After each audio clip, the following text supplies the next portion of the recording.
The massive doors of the Galactic Council chamber opened with a sound that reminded Jun-Ho of thunder. He walked forward on legs that felt heavy as stone, his black diplomatic uniform crisp and perfect, despite the sweat building under his collar. Behind him, Ambassador Hana followed with her head held high, though her hands trembled slightly at her sides. Military strategist Dong-Wook brought up the rear, his sharp eyes already scanning the enormous room that could have held 10 football stadiums. The chamber was a sight that still took Jun-Ho's breath away, even after 3 years of negotiations. Curved walls rose hundreds of feet above them, covered in a material that shifted colors like oil on water. Floating platforms held representatives from 47 different alien species, each one more strange and beautiful than the last. The Vortani delegates looked like living crystals that sang when they moved. The Keldar sat on platforms of pure energy, their bodies shifting between solid and gas. The Thraxians reminded Jun-Ho of giant mantises, but their compound eyes held intelligence that made him uncomfortable. At the center of it all sat the council speaker, a being so ancient that nobody remembered what species it had originally been. Its body was mostly mechanical now, with tubes and wires keeping its organic parts alive. When it spoke, the words came from speakers built into the walls, rather than from any mouth. "Representatives of the planet Earth," the speaker's voice filled the chamber like the rumble of distant machinery. "You have come before this council seeking membership in our alliance. For 3 standard years we have studied your species, your culture, your history, and your capabilities." Jun-Ho felt his heart beating faster. This was it. 3 years of careful diplomacy, of proving that humanity deserved a place among the stars. 3 years of showing that Earth could contribute to galactic civilization. "We have reviewed over 10,000 hours of documentation about your species," the speaker continued. "We have analyzed your technological development, your social structures, your philosophical beliefs, and your historical conflicts." Hana stepped forward slightly, her voice steady and professional. "Honored Council, humanity is ready to take its place as a contributing member of the galactic community. We offer our unique perspectives, our scientific achievements, and our commitment to peaceful cooperation." A sound like grinding metal came from the speaker, which Jun-Ho had learned was the equivalent of clearing its throat. Around the chamber, alien delegates shifted on their platforms. Some made sounds that might have been whispers. Others remained perfectly still. "Your application has been reviewed by all 47 member species," the speaker announced. "The vote was taken in accordance with our ancient laws and traditions." Dong-Wook's hand moved unconsciously toward where his weapon would have been, if weapons were allowed in the council chamber. Something in the speaker's tone made his military instincts scream danger. "The decision of this council is unanimous," the speaker's words echoed off the shifting walls. "The species known as humans, from the planet designated as Earth, is hereby denied membership in the Galactic Council." The words hit Jun-Ho like a physical blow. He felt his knees start to buckle, but forced himself to stay upright. Beside him, Hana's face went pale as winter snow. Even Dong-Wook, trained to expect the worst in any situation, looked stunned. "Furthermore," the speaker continued, its mechanical voice showing no emotion, "it is the judgment of this council that humanity poses a significant threat to galactic peace and stability. Your species demonstrates excessive aggression, unpredictable behavior patterns, and a disturbing tendency toward violence." High Counselor Veltar of the Keldar species rose from his energy platform, his gaseous form taking on a more solid appearance as he spoke. The humans have conducted over 15,000 wars in their recorded history. They have created weapons capable of destroying their own planet. They show no remorse for the extinction of other species on their world. Another delegate, this one from the crystalline Vortani, sang out in harmonics that the translator rendered as words. Their entertainment consists largely of simulated violence. Their sports involve ritualized combat. Even their children's games often center around conflict and competition. Junho found his voice at last. Honored delegates, we have moved beyond our violent past. We have achieved global peace on Earth. We have eliminated poverty, disease, and hunger. We come before you not as conquerors, but as beings seeking to learn and grow alongside you. The Thraxian delegate's compound eyes focused on him with unsettling intensity. Yet your global peace came only after the most destructive war in your planet's history. Your unity was forged in nuclear fire. How can we trust a species that needed to nearly destroy itself before learning cooperation? Hana stepped forward, her diplomatic training taking over despite the shock. Every species has had to overcome its primitive instincts. We have studied your histories as well. The Keldar fought civil wars that lasted millennia. The Vortani went through a period they call the Shattering, where they literally broke apart their homeworld. The Thraxians practiced ritual cannibalism for thousands of years. A sound like breaking glass came from the Vortani delegate. But we evolved beyond such behaviors naturally, through spiritual enlightenment and gradual social development. You humans required external pressure, the threat of total annihilation, to achieve what we accomplished through wisdom. Dongwook had been silent through the exchange, but now he spoke up. What you call external pressure, we call learning from our mistakes.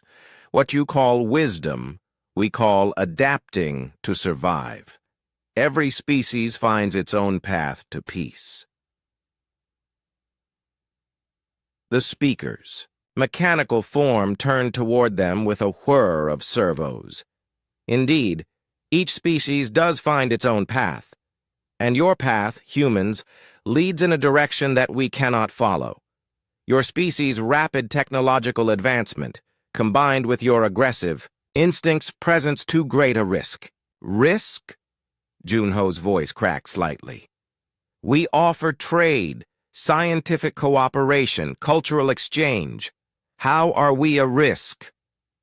High Counselor Veltar's form solidified further, becoming almost human-like in appearance. In 50 Earth years, you have gone from primitive chemical rockets to faster-than-light travel. In the same period, you have increased your population by billions while eliminating scarcity. You adapt and advance at a rate that defies natural development patterns. The Thraxian delegate clicked its mandibles in what might have been agreement. Most species require thousands of years to develop interstellar capability after achieving global unity. You accomplished both simultaneously. Such rapid change is inherently destabilizing. We see potential where others see problems, Hana said, her voice growing stronger. We see opportunities where others see obstacles. These are strengths, not weaknesses. They are dangerous traits in a species with your violent history, the speaker replied. Therefore, this council has reached a secondary decision. Dongwook tensed. In his experience, secondary decisions were never good news. Not only is humanity denied membership in the Galactic Council, the speaker announced, but Earth and all human colonies are hereby quarantined from Council space. No trade agreements will be honored. No diplomatic relations will be maintained. No human vessel may enter systems under Council protection. The chamber fell silent, except for the hum of machinery and the occasional harmonic from the Vortani delegates. Jun-Ho felt the weight of isolation settling on his shoulders like a heavy cloak. This decision will be reviewed in 100 standard years, the speaker continued. If humanity demonstrates significant social and psychological evolution during this period, your application may be reconsidered. Hana's diplomatic mask finally cracked. 100 years? An entire generation of humans will live and die without knowing the galactic community exists. You condemn us for our past, while denying us the chance to prove our future. The crystalline Vortani delegate sang out again. Your reaction proves our point. You respond to disappointment with anger and accusation, rather than acceptance and reflection. Dong-Wook stepped forward, his military bearing evident in every movement. We respond to injustice with the demand for fairness. We respond to prejudice with the call for reason. If that makes us dangerous in your eyes, then perhaps we are not the ones with the problem. The speaker's mechanical head turned with a grinding sound. Your isolation begins immediately. Council security forces will escort you to the transport bay. Your ship will be provided with enough supplies to reach Earth directly. Any deviation from the prescribed course will be considered an act of aggression. As if summoned by the speaker's words, armored figures emerged from hidden doorways around the chamber. They were Keldar, but their energy forms had been constrained into solid armor that gleamed like polished metal. Energy weapons hummed at their sides, not quite aimed at the humans, but close enough to make the threat clear. Jun-Ho looked around the chamber one last time, seeing alien faces that had once seemed full of potential friendship, now showing only cold dismissal. Some delegates had already returned to their private conversations, as if the humans had already ceased to exist. We came here seeking partnership, he said, his voice carrying to every corner of the vast chamber. We offered our knowledge, our friendship, our commitment to peace. Instead, we found fear disguised as wisdom, prejudice disguised as caution. The Thraxian delegate's compound eyes focused on him again. You will have 100 years to prove us wrong, human. We hope for your sake that you use them wisely. As the security escort formed around them, Dong-Wook leaned close to his companions. They are afraid of us, he whispered. Not because we are violent, but because we are capable. They fear what we might become. Hana nodded slowly, her diplomatic mind already working. Then we must become exactly what they fear most. Jun-Ho walked toward the massive doors with his head held high, though his heart felt heavy as lead. Behind them, the council continued its business as if humanity had never existed at all. But ahead of them lay Earth, and Earth was still home to billions of humans who had never stopped dreaming of the stars. The doors closed behind them with the sound of thunder, sealing their fate. In the silence that followed, Dong-Wook smiled grimly. Let them have their peaceful council, he said quietly.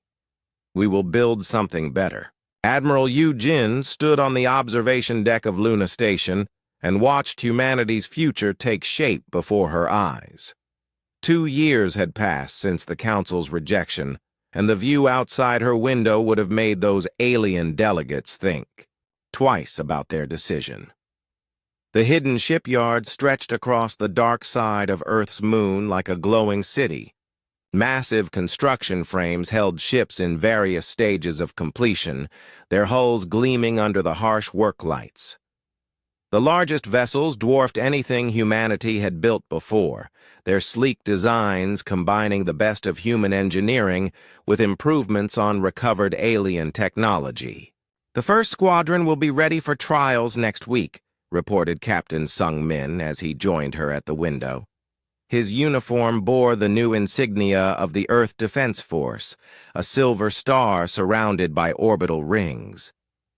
The crews are eager to take them out for real testing. Yujin nodded, her eyes tracking the movement of construction drones as they welded armor plating onto a destroyer's hull. Each ship represented months of work by thousands of people who had volunteered for the secret project. Engineers, workers, and scientists had all come together with one goal: to make sure humanity would never be helpless again. "How are the new weapon systems performing?" she asked.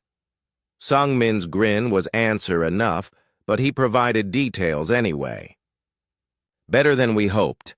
The particle beam arrays generate 30% more power than the alien designs we studied. The missile systems can track and engage multiple targets simultaneously, and the point defense grids can stop anything smaller than a battleship." In the distance, a test firing lit up the void as one of the completed frigates demonstrated its weapons.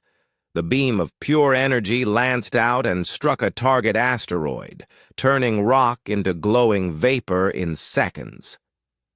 Yujin felt a mixture of pride and worry as she watched the display of power. "What about Hyunwoo's tactical analysis?" she asked. "That is where things get interesting," Sungmin replied. "Come, I will show you." They made their way through the station's corridors, passing windows that offered glimpses of the construction work outside. Engineers in pressure suits moved like dancers among the ship frames, their movements precise and practiced. The entire facility hummed with purpose and energy. The tactical center occupied 3 levels of the station's core, its walls covered with displays showing everything from ship specifications to recordings of alien fleet movements. Commander Hyunwoo stood at the center of it all, his attention focused on a 3-dimensional display that showed a simulated battle. "Admiral," he said without turning around. "Perfect timing. I was just reviewing the Battle of Kepler 7. Again." The display showed the positions of Council ships during a recent conflict with space pirates. The alien vessels moved in perfect formation, their tactics predictable and rigid. Yujin had seen the recording dozens of times, but Hyunwoo always found new details to analyze. "Watch their response to the pirates' flanking maneuver," Hyunwoo said, manipulating the display controls. "The Council fleet maintains formation. Even when it puts them at a disadvantage, they follow their tactical doctrine exactly: no improvisation, no adaptation." Yujin studied the movements of the alien ships. They were elegant and coordinated, but she could see what Hyunwoo meant.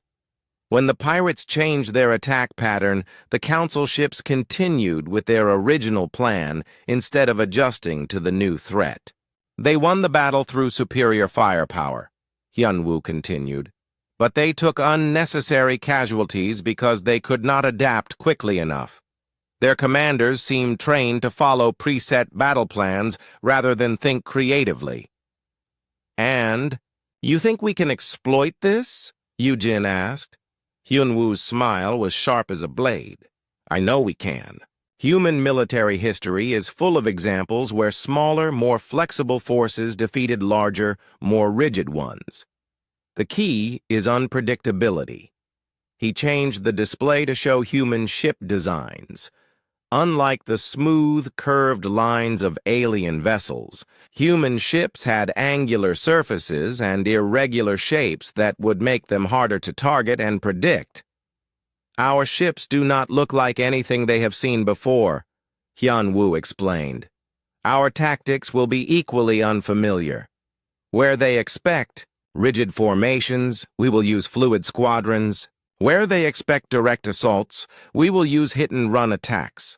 Where they expect single-purpose ships, we will use vessels that can fill multiple roles." The display shifted again, showing a simulated engagement between human and alien forces. Yujin watched as human ships moved in patterns that seemed chaotic but were actually carefully coordinated. They struck quickly, then vanished into the void before the aliens could respond effectively. The simulations look promising, she admitted. But simulations are not real battles. Which is why we need to test our theories, said a new voice from the entrance. Mi Young, the head of the AI development team, entered the tactical center carrying a data pad that glowed with complex equations. How is the artificial intelligence project progressing? Yujin asked. Mi Young's eyes lit up with excitement. Beyond our best expectations. The quantum neural networks are learning at an incredible rate. Watch this. She connected her data pad to the main display, and suddenly the simulated battle took on new life. The human ships began moving with even greater coordination, their attacks perfectly timed to exploit weaknesses in the alien formations. "This is Sarah," Mi Young announced proudly. "Our first truly adaptive combat AI. She learns from every engagement, developing new tactics in real time. Unlike alien computer systems that follow programmed responses, Sarah can think creatively and make intuitive leaps." Yujin watched in fascination as the AI demonstrated its capabilities. When the simulated alien fleet tried a new formation, Sarah immediately developed a counter-strategy. When they changed their weapon patterns, she adapted the human response. Within seconds. "The alien AIs are powerful but predictable," Mi Young explained. "They process information quickly and execute commands flawlessly, but they cannot truly innovate. Sarah can do something no alien computer has ever done. She can surprise the enemy." A soft chime indicated an incoming message, and Captain Sung Min activated the communication system. The image of Base Commander Jin Ho appeared on the main screen, his expression serious but excited. "Admiral, we have completed the first deep space patrol mission," he reported. "The results are unexpected." Yujin felt her pulse quicken. "Explain." Captain Sung Min's squadron encountered 3 different alien species during their patrol, Jin Ho continued. "None of them were council members. In fact, they all expressed hostility toward the council and interest in making contact with us." The tactical center fell silent as the implications sank in. Yujin had assumed that all advanced species in the galaxy were part of the Council Alliance. The possibility that there were others who might oppose the Council, changed everything. "Upload the contact reports," she ordered. "I want full analysis within the hour." As the data flowed into their systems, Yujin found herself looking at the galaxy in a completely new way. Humanity was not alone in its rejection by the Council. There were other species out there, possibly dozens of them, who had been denied membership or had chosen to remain independent. "Admiral," Yunwoo said quietly, "if there are other non-council species, and if some of them have military capabilities, then we might not be building just a defense fleet," Yujin finished the thought. "We might be building the foundation of an alliance." Mi Young was already working on her data pad, running calculations at lightning speed. "Sarah has been analyzing the patrol reports. She estimates there could be over 200 independent star systems within our local galactic region. Many of them have been ignored or suppressed by the Council." Captain Sung Min moved closer to the display, studying the star charts that showed the locations of the newly discovered species.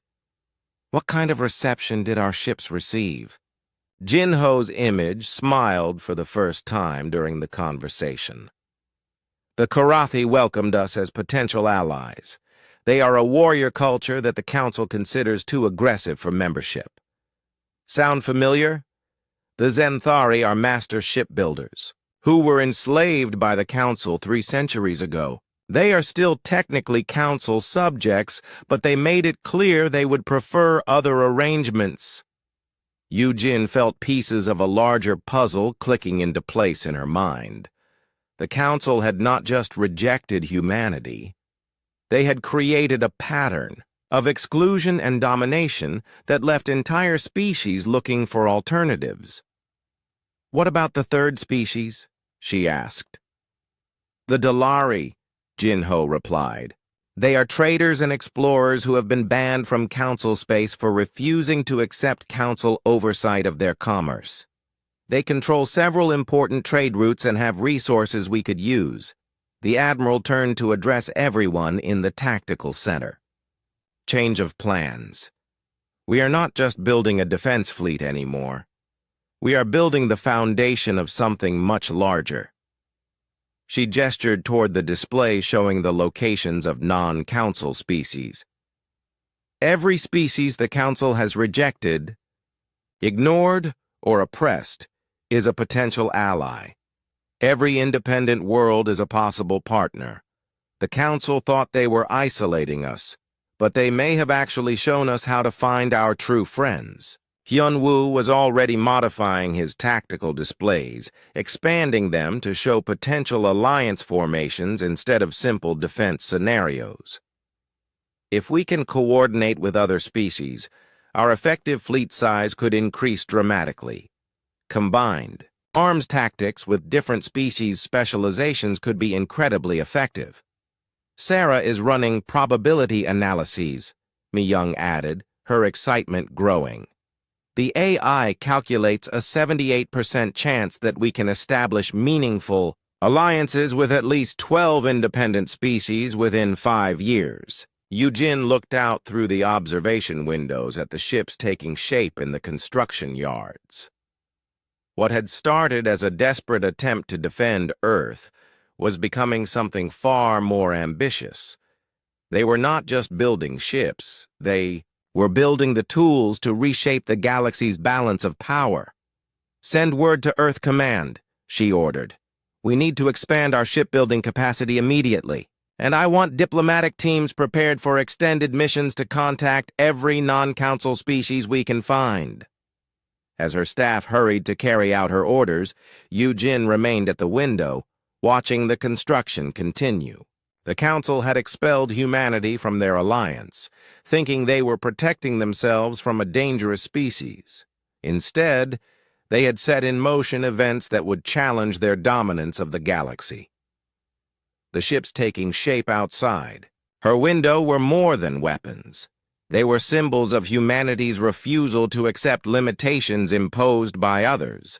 They were proof that being excluded from one alliance simply meant it was time to build a better one. Ambassador Jin-woo stepped off the transport shuttle and onto the surface of Karathi Prime for the first time. The red soil crunched under his boots as he looked up at a sky the color of copper pennies. In the distance, jagged mountains reached, toward twin suns that cast everything in a warm orange glow. It was beautiful in a harsh way that reminded him of old paintings of Mars. His escort was a Karathi warrior named Thakvar, whose scaled hide bore the ritual scars of a veteran fighter. Despite standing nearly 8 feet tall and carrying weapons that could cut through steel, the alien's manner was respectful and curious, rather than threatening. "Your people's message surprised us," Thakvar said as they walked toward the settlement. His voice sounded like gravel rolling down a mountainside, but the translation device made his words clear. "The Council has taught the galaxy that humans are weak and primitive, yet your ships move through space like hunting birds, and your weapons strike with the power of stars." Jin-woo smiled as he adjusted his diplomatic bag. Inside were gifts from Earth, advanced medical supplies, communication devices, and manufacturing. Blueprints that would revolutionize Karathi industry. But more importantly, he carried something the Council had never offered: respect. "The Council sees only what they want to see," Jin-woo replied. "They judge species by their own narrow standards instead of recognizing different kinds of strength. They called you too aggressive because you value honor and courage. They called us too dangerous because we refuse to accept limitations. The Karathi settlement was unlike anything Jinwoo had expected. Instead of the primitive villages he had been led to expect from council reports, he found a thriving city, with technology that rivaled Earth's greatest achievements. Buildings of living stone grew from the red soil like crystal formations, their surfaces glowing with internal light. Gardens of crystalline plants provided both beauty and food, their faceted leaves catching the double sunlight in rainbow patterns. "Your people have achieved wonders," Jinwoo said with genuine admiration. "Why did the council claim you were a primitive warrior culture?" Takvar's expression darkened, the scales around his eyes shifting to deeper shades of red. "Because it served their purposes. They conquered us not through superior strength, but through lies and betrayal. They claimed we were savages who needed their guidance, then used that excuse to strip away our independence." As they walked through the city, Jinwoo saw the evidence of council oppression everywhere. Beautiful buildings stood half-finished, because the council had banned certain construction materials.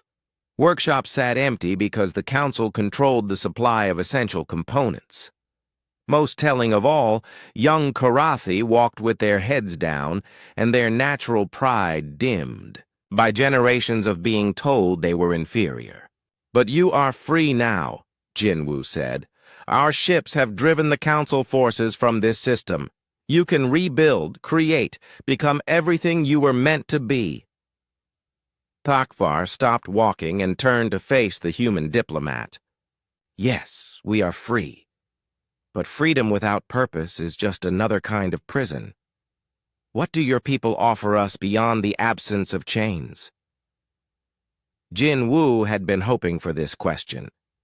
He activated a holographic projector that showed images from Earth and human colonies, cities where multiple species worked together as equals, factories where human and alien engineers collaborated on impossible projects, schools where children from different worlds learned from each other. "We offer partnership," Jinwoo said simply. "Not as rulers and subjects, but as equals working toward common goals. You have strength and courage that we admire. We have technology and resources that you need. Together, we can build something neither of us could achieve alone." The images shifted to show the growing human fleet, its ships incorporating design elements from multiple species. Karathi warriors served alongside human soldiers, their different skills complementing each other perfectly. The message was clear. This was not conquest disguised as liberation, but genuine cooperation. "The council demands submission," Jinwoo continued. "We offer alliance. The council takes from conquered worlds. We give to our partners. The council rules through fear. We lead through example." Takvar studied the holographic displays with the intensity of a predator evaluating prey. But when he spoke, his voice held something Jinwoo had not expected: hope. "Your words are like water to beings dying of thirst," the Karathi said. "But words are easy to speak and hard to prove. How do we know you will not become like the council once you have power?" Jinwoo had prepared for this question as well. He produced a document that had been crafted by Earth's finest legal minds, translated into dozens of languages, and approved by every human government. "This is the Charter of Worlds," he said, handing the crystal data tablet to Takvar. "It establishes the legal framework for our alliance. Every member species retains full sovereignty over their internal affairs. Military cooperation is voluntary. Economic arrangements are negotiated as equals. And most importantly, any species can leave the alliance at any time without penalty." Takvar's scaled fingers moved over the tablet's surface, reading the document. With surprising speed, as he read, his posture straightened, and the natural pride of his species began to reassert itself. "This is unprecedented," he said finally. "The Council's treaties contain nothing like this. They speak only of obligations and restrictions, never of rights and freedoms. Because the Council sees alliance as a chain that binds weaker species to stronger ones," Jinwoo replied. "We see alliance as a rope that allows all participants to climb higher together." Their conversation was interrupted by the arrival of General Subin, whose transport had landed at the city's edge. The human military officer approached with a small escort, her movements crisp and professional but non-threatening. Unlike the Council forces that had occupied Karathi Prime, she wore no battle armor and carried only ceremonial weapons. "Ambassador," Subin said with a slight bow, "the perimeter is secure and the orbital platforms are fully operational. The Karathi Defense Forces performed excellently during the joint exercises." Thakvar's expression showed surprise. "You trust our warriors enough to train with them?" "Trust must be earned through action," Subin replied. "Your people have proven their courage and skill. Our people have proven their word and their weapons. Together, we make both species stronger." She activated her own holographic display, showing the results of the joint military exercises. Human ships and Karathi fighters moved in perfect coordination, their different capabilities combining to create tactics that neither species could have used alone. The Council taught the galaxy that strength comes from uniformity, Subin explained. All species following the same strategies, using the same weapons, thinking the same thoughts. But true strength comes from diversity, different approaches, different solutions, different ways of seeing problems. As if summoned by her words, another transport landed nearby. This one bore the insignia of the Zenthari, the master shipbuilders, who had been enslaved by the Council for 3 centuries. Their representative was an elderly female named Kesara, whose cybernetic implants glowed with soft blue light. "Forgive my interruption," Kesara said, her mechanical voice somehow conveying warmth despite its artificial origin. "But I bring news that changes everything." She produced a data crystal that pulsed with stored information. 7 more star. "Systems have sent representatives asking to join your alliance. The hegemony of free worlds grows stronger each day." Jinwoo felt his heart racing. The hegemony of free worlds was the official name they had chosen for their alliance, but hearing it spoken by a non-human representative made it feel real in a way that documents and treaties could not. "What species?" he asked.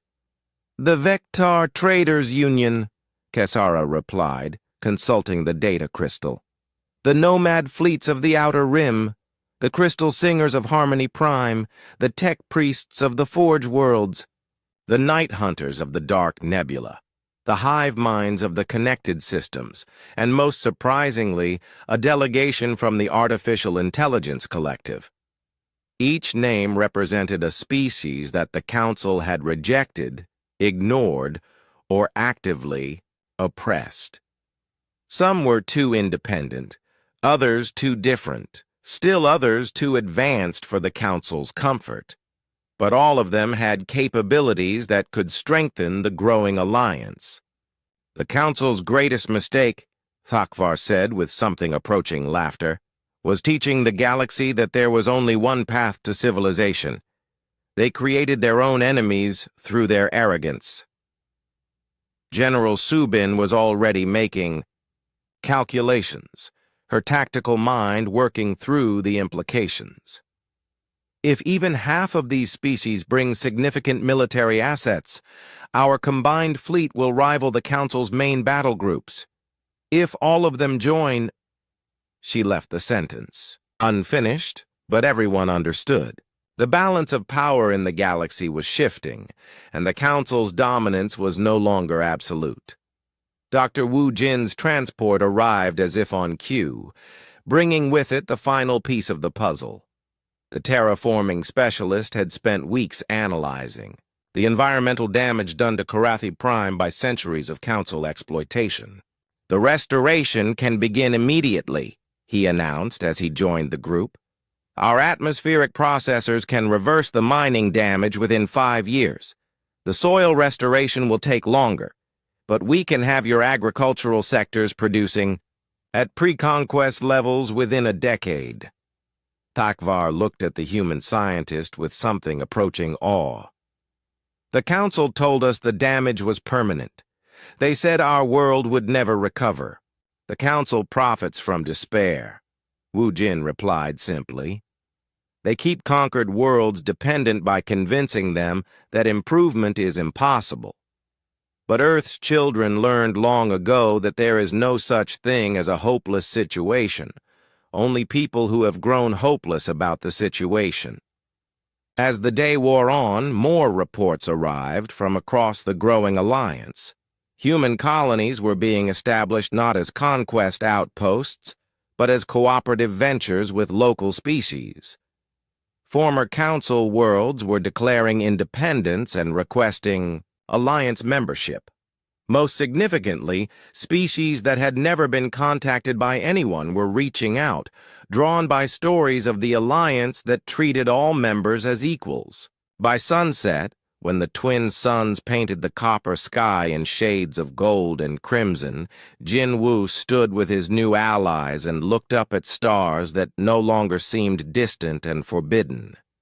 Each point of light represented a potential partner, a possible friend, a species that might join their growing family. "The Council expelled humanity from their alliance," he said to no one in particular. "They thought they were protecting themselves from a dangerous species. Instead, they gave us exactly what we needed, a reason to build something better." Takvar's laugh was like the roar of a friendly earthquake. "Let them keep their counsel. Of the fearful and the rigid, we have something they can never understand, an alliance of the free." High Chancellor Vextar stood before the massive tactical display in the Council's war room, his crystalline form pulsing with colors that indicated deep anger. The holographic map showed red zones spreading across the galaxy like an infection, each one representing a star system that had declared independence from Council authority. 47 systems, he said, his voice crackling with barely controlled fury. 47 systems have abandoned their loyalty to the Council and joined this human alliance in just 2 years. The other Council members shifted uncomfortably in their seats. Fleet Admiral Zorthak of the Thraxian Navy clicked his mandibles nervously. Defense Minister Yelnara of the Vortani sang a low, worried harmony that filled the chamber with the sound of crystalline bells. "It is worse than simple rebellion," Admiral Zorthak reported. "Our intelligence shows that human technology has spread throughout the Alliance. Their ships are faster than ours, their weapons more powerful, their defensive systems nearly impenetrable." Vextar's form flared brighter, casting harsh shadows across the war room. "How is this possible? Our report said humans were barely capable of interstellar flight 5 years ago." "Our reports were wrong," admitted Intelligence Director Kesavor, his gaseous form rippling with embarrassment. "We underestimated their ability to adapt and improve captured technology. What took us millennia to develop, they perfected in decades." The tactical display zoomed in on the Kepler Nebula, where the largest concentration of Alliance forces had been detected. Fleet movements showed human ships working alongside vessels from a dozen different species, their formations unlike anything in Council tactical doctrine. They do not fight like civilized beings, Admiral Zorthak observed. Their formations are chaotic, unpredictable. They strike from unexpected angles, retreat when we expect them to advance when retreat would be logical.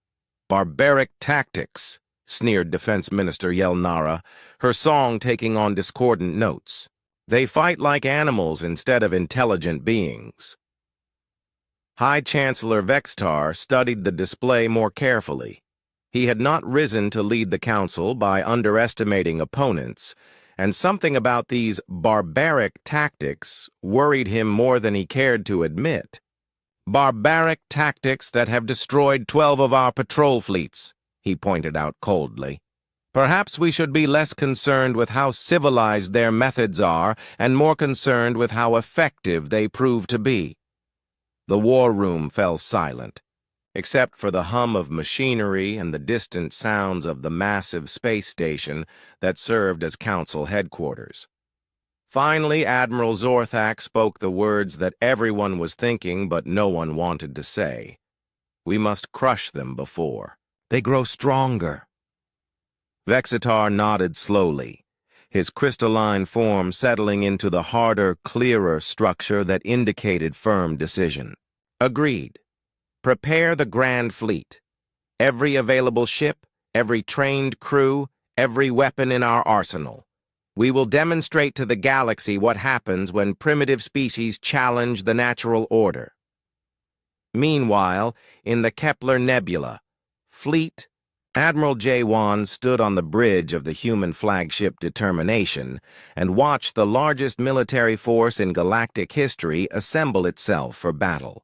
The Council had committed over 3,000 ships to this engagement, ranging from nimble frigates to massive dreadnoughts that could crack planets. They really want us dead, commented Commander Yejin from her position at the tactical station. Her fingers danced over the controls, coordinating the movements of the combined Alliance fleet. Despite being outnumbered 5-1, she seemed remarkably calm. They are afraid, replied Captain Boram over the communication channel. Her stealth ship Ghost Runner was invisible among the nebula's gas clouds, providing reconnaissance on the approaching Council forces. Their formations are textbook perfect, but they are moving like beings who expect disaster. Jaewon nodded as he studied the tactical displays. The Council fleet was indeed impressive, but it moved with the rigid precision of a ceremonial parade, rather than the fluid adaptability of a combat force. Every ship held exactly the position dictated by their ancient battle manuals. Sarah, he said, addressing the ship's artificial intelligence. Analysis of enemy formation patterns? The AI's response came immediately, her synthetic voice carrying what sounded almost like amusement. Council forces are following formation pattern Omega-7 from their primary tactical handbook. This formation was designed for engagements, with technologically inferior opponents using conventional weapons and predictable strategies. In other words, Commander Yejin translated, they are preparing to fight an enemy that does not exist. Precisely, Sarah confirmed. Their formation assumes we will meet them in direct frontal assault with massed battleships. They have positioned their most powerful vessels to counter that type of attack, while leaving their flanks protected only by standard screening forces. Jaewon allowed himself a small smile.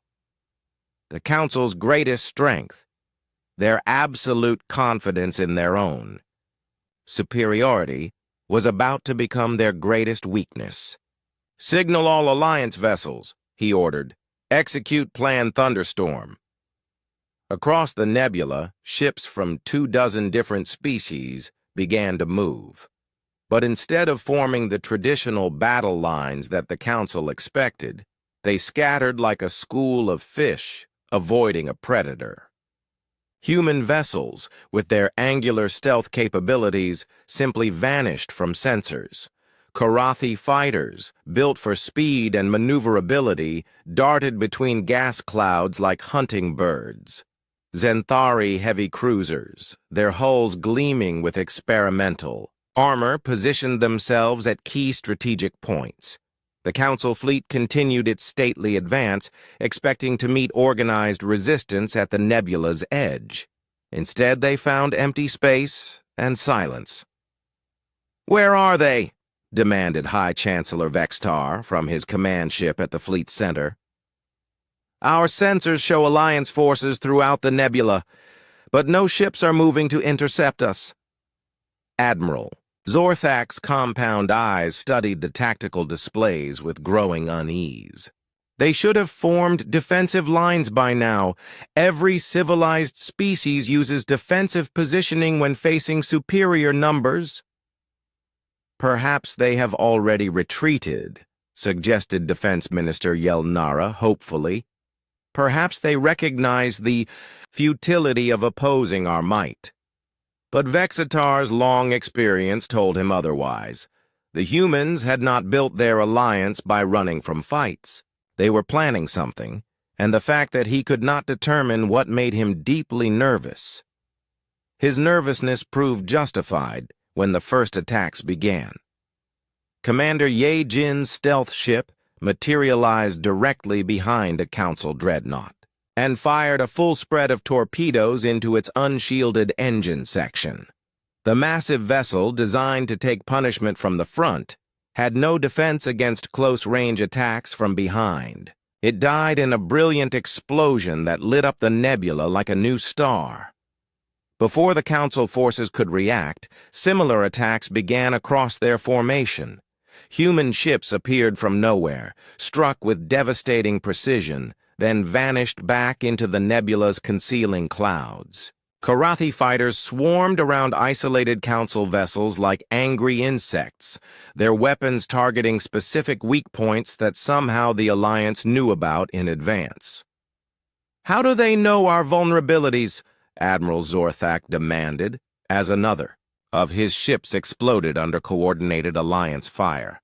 "Those targeting data should be classified beyond their reach." The answer came from an unexpected source. Engineer Kite, working from his laboratory ship hidden deep in the nebula, had spent months analyzing every piece of Council technology the Alliance had captured. His experimental shield conversion weapon was about to have its first field test. "Target the Council flagship," he told his team. "If this works, their entire command structure will be paralyzed." The weapon fired, sending out a pulse of energy that interacted with the Council ship's defensive shields in ways their designers had never imagined.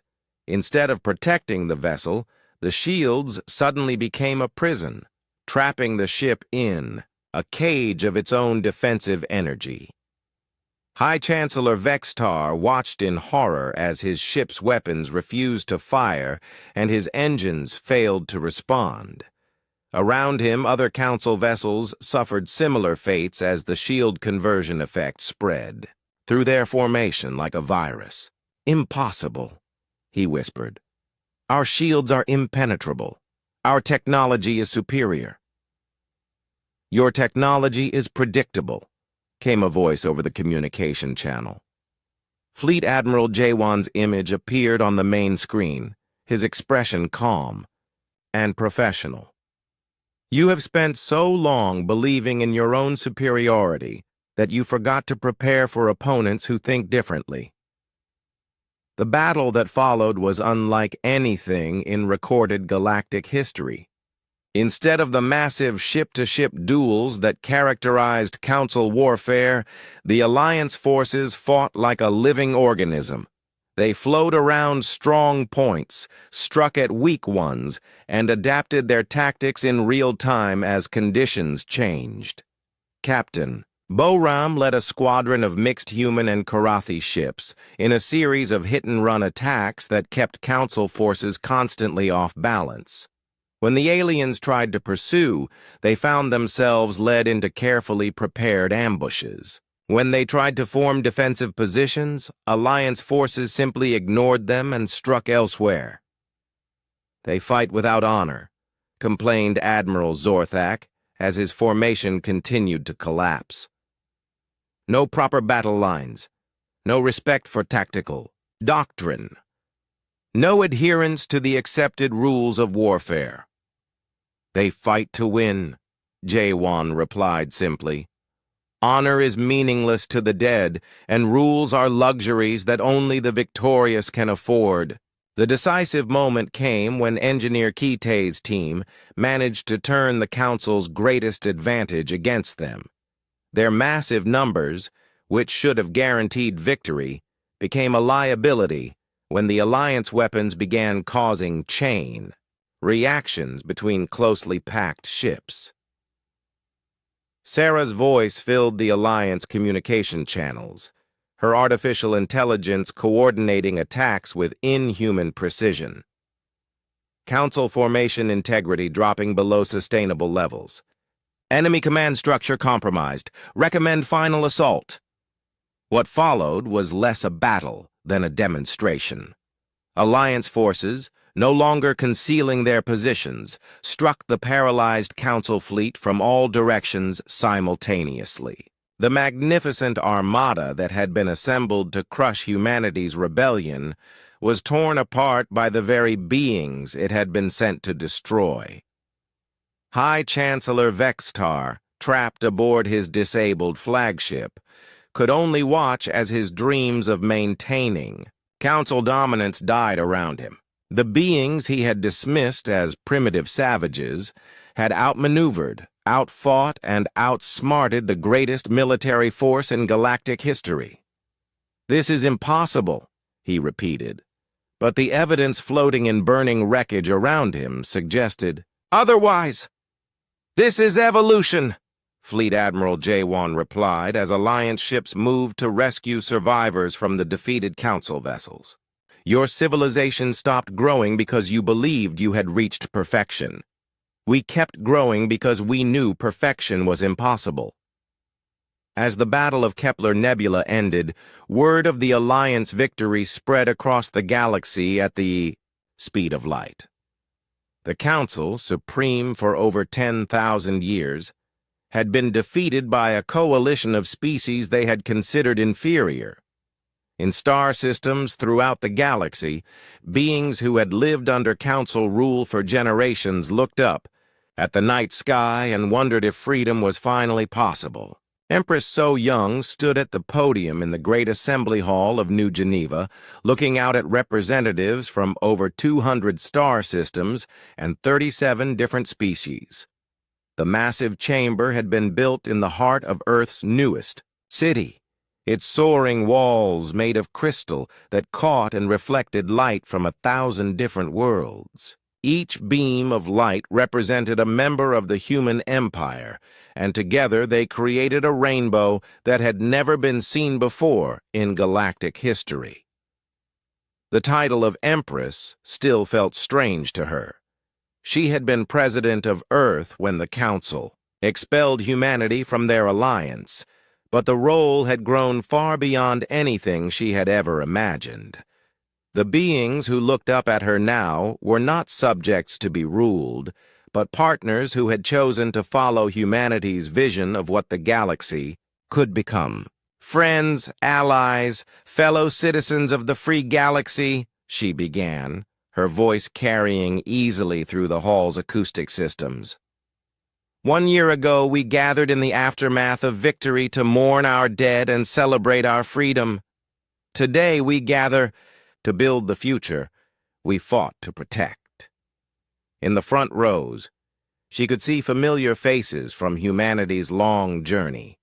Admiral Yu Jin, whose fleet had grown from a handful of experimental ships to the largest naval force in known space. Ambassador Jin Woo, whose diplomatic missions had turned former enemies into trusted allies. General Su Bin, whose joint training programs had created the most effective multi-species military in galactic history, but the faces that mattered most were the alien ones scattered throughout the assembly. Thakvar of the Karathi sat beside Chancellor Minji, the former human diplomat who had been elected by all member species to serve as the Empire's civilian leader. Kesara of the Zenthari worked quietly at her datapad, coordinating the construction projects that were transforming dozens of worlds.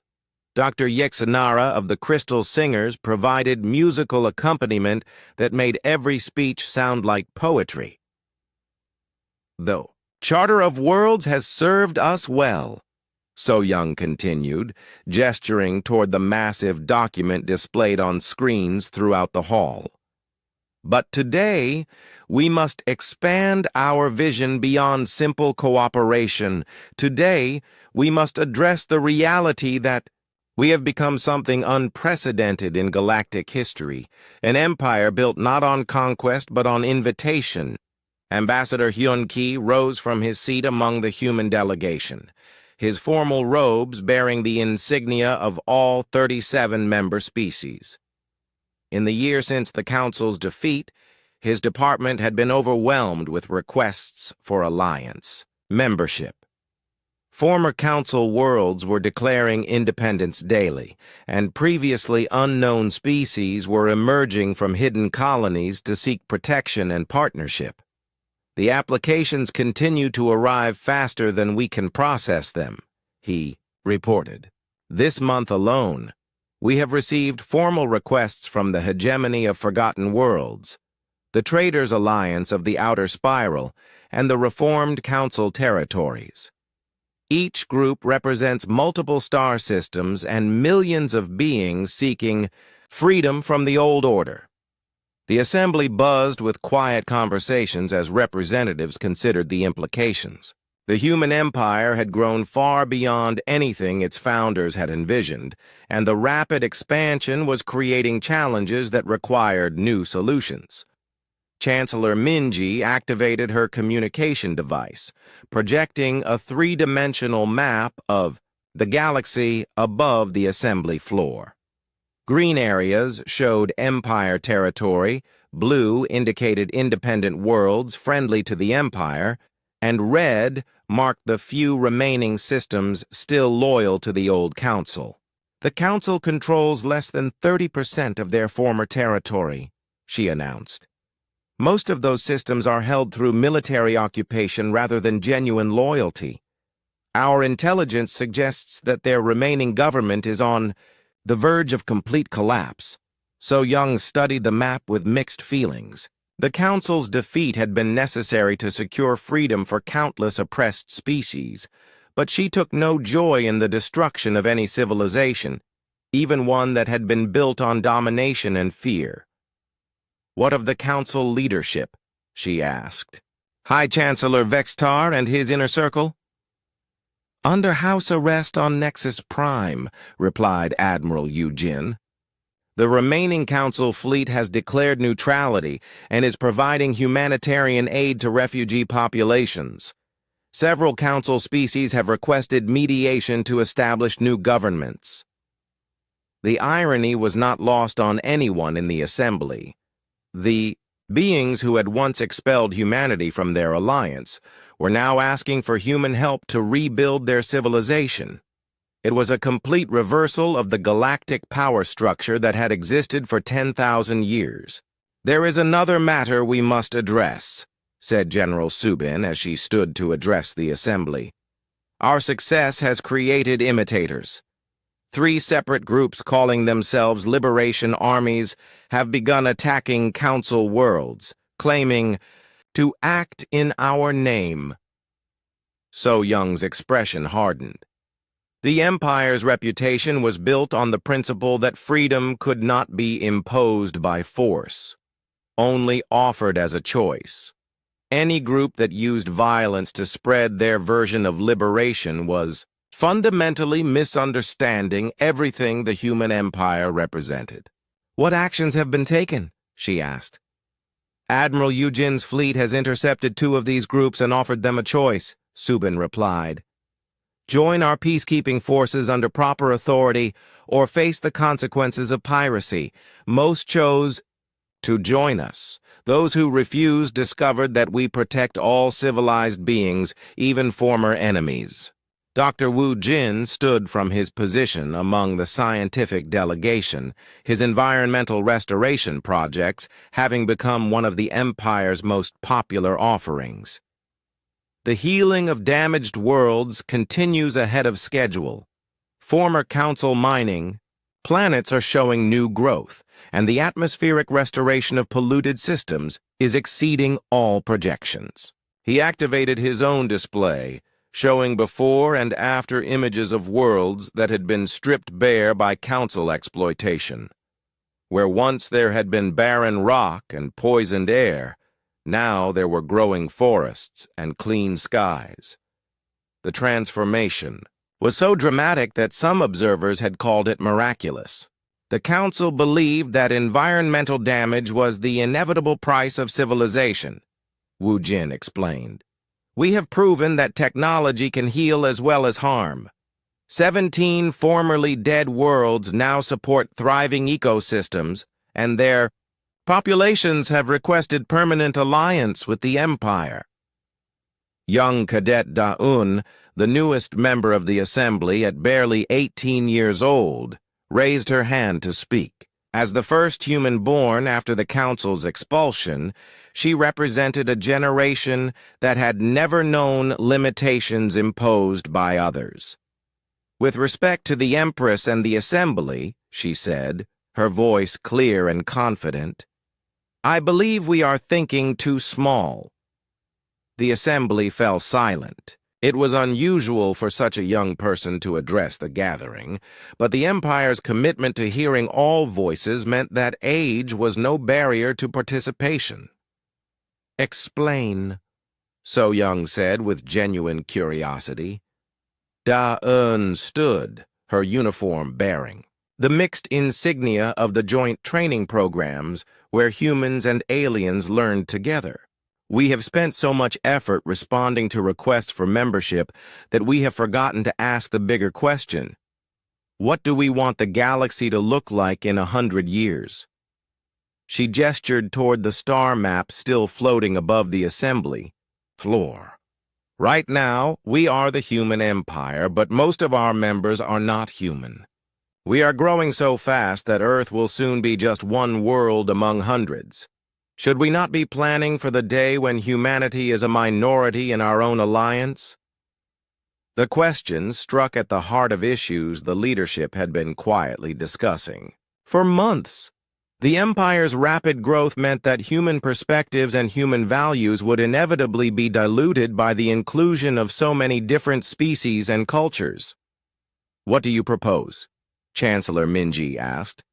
That we change our name and our structure now, while we still have the choice, Da-un replied. Instead of the human empire, we should become the Galactic Federation. Instead of human leadership with alien participation, we should have truly mixed leadership chosen by merit rather than species. The suggestion caused an uproar of discussion throughout the assembly. Some human representatives looked uncomfortable with the idea of giving up their privileged position. Some alien delegates seemed surprised that such a change was even being considered. So Young raised her hand for silence, her mind working through the implications of the young cadet's proposal. Everything about the suggestion challenged traditional concepts of empire and power, which was exactly why it appealed to her. The cadet raises an important point, she said finally.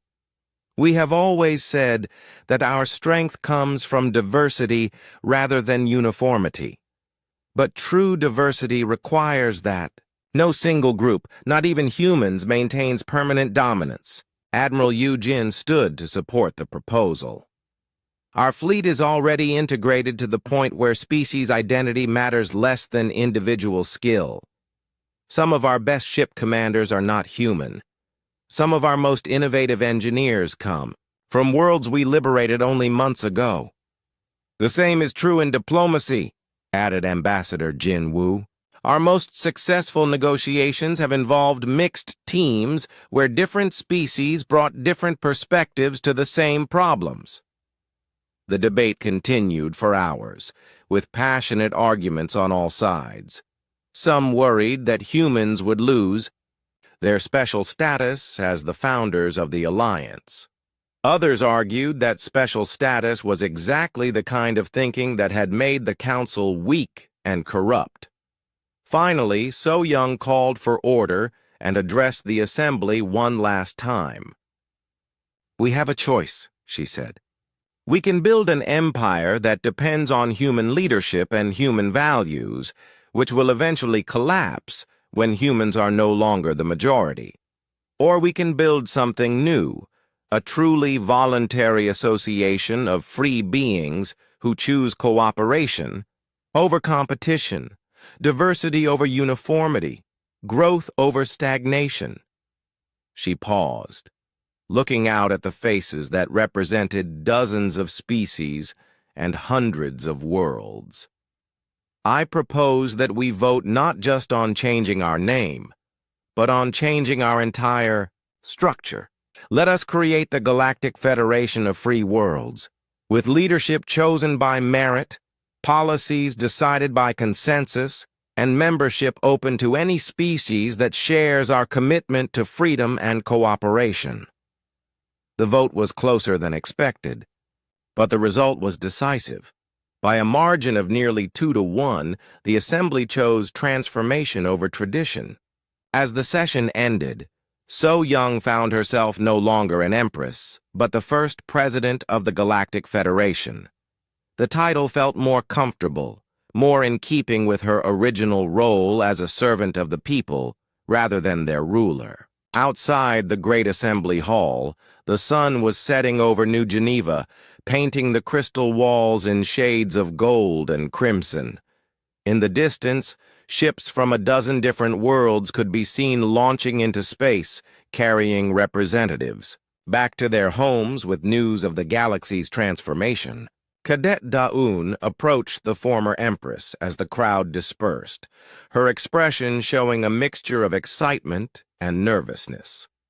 "Was I wrong to suggest such a radical change?" she asked. So Young smiled, remembering her own youth and the dreams that had seemed impossible until they became inevitable. "You were wrong about one thing," she replied. "You said we were thinking too small. The truth is, we were not thinking far enough ahead. The galaxy you will inherit will be shaped by the choices we make today. I am glad that your generation is already thinking about what comes next."